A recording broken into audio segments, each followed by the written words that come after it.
Pane mashoko obuda aiwa achibva nedirection yevakomana vana Tsenengamu, vamuzi vana Godfrey Tsenengamu, vakomana veDirijimu.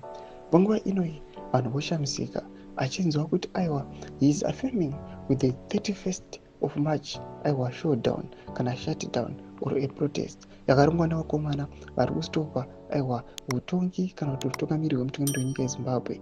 Panguva inoyi vanhu vashamisika vatiri kuona kuti vakomana varamba vachibudisa mathreats vachienda against mutungamiri wenyika. Sana pena mashoko amunanyora panapa, don't forget to subscribe or like out on the bell icon.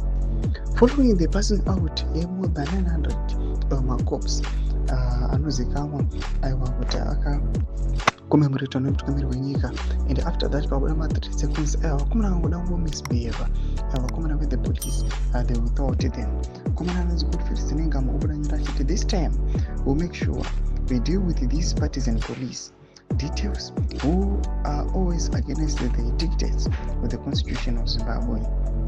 We know they have served for the interest of ZANU-PF, but the 31st of March will take them head on as we have everything in place. Enough is enough. We do not know what everything is in place. Their support